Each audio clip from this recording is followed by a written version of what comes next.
সারা দেশের মতো খুলনায়ও ঢোল ডুগডুগি বাজিয়ে পথে পথে বিপুল উচ্ছ্বাসে বিভিন্ন শ্রেণী পেশার মানুষ ভেদাভেদ ভুলে নববর্ষকে বরণ করে নিচ্ছেন।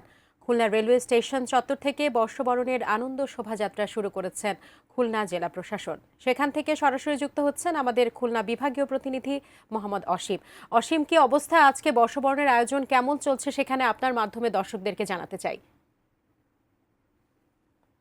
সাজিয়া, দেখুন, রেল স্টেশনের যে খুলনা জেলা প্রশাসনের আনন্দ শোভাযাত্রা সেটি কিন্তু শেষ হয়েছে। অর্থাৎ এখন কিন্তু খুলনার যে শহীদ হাদিস পার্ক রয়েছে সেখানে এসে মাত্রই শেষ হয়েছে। আসলে ধর্ম বর্ণ নির্বিশেষে সব শ্রেণী পেশার মানুষ কিন্তু আজকের এই যে নববর্ষকে বরণ করে নিচ্ছেন। আসলে এই নববর্ষকে কেন্দ্র করে কিন্তু গত কয়েকদিন ধরেই ব্যাপক বর্ষবরণকে কেন্দ্র করে বিভিন্ন অনুষ্ঠানের আয়োজন করা হয়েছে খুলনা জেলা প্রশাসনের পক্ষ থেকে। শোভাযাত্রার পরে এখন আমি যেখানে আছি এখানে কিন্তু সাংস্কৃতিক অনুষ্ঠানের আয়োজন রয়েছে। এরপরে খুলনার হাদিস পার্কেই কিন্তু একটি লোকজ মেলার আয়োজন করা হয়েছে খুলনা জেলা প্রশাসনের পক্ষ থেকে। এছাড়াও কিন্তু বিভিন্ন সামাজিক যে সংগঠনগুলো রয়েছে তারা কিন্তু বিভিন্ন বর্ষবরণকে কেন্দ্র করে পান্থা ইলিশ সহ সব ধরনের ব্যবস্থা করেছে। আসলে একটি বিষয় জানিয়ে রাখি যে গত ২ বছর কিন্তু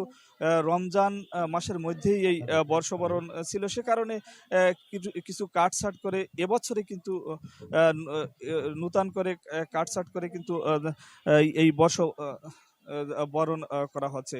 আসলে এছাড়াও খুলনা বিশ্ববিদ্যালয়ের পক্ষ থেকে সকালে বর্ষবরণ উপলক্ষে একটি শোভাযাত্রা বের করার কথা রয়েছে। এছাড়াও দিনব্যাপী বিভিন্ন অনুষ্ঠান মালার আয়োজন রাখা হয়েছে এই বর্ষবরণকে কেন্দ্র করে। আসলে বলা চলে যে সব শ্রেণী পেশার মানুষকে একটি আনন্দমুখর পরিবেশে খুলনায় বর্ষকে বরণ করে নিচ্ছে। আমার কাছে সব মিলিয়ে এই ছিল সাজিয়া খুলনার শহীদ হাদিস পার্ক থেকে বর্ষবরণের সর্বশেষ খবর।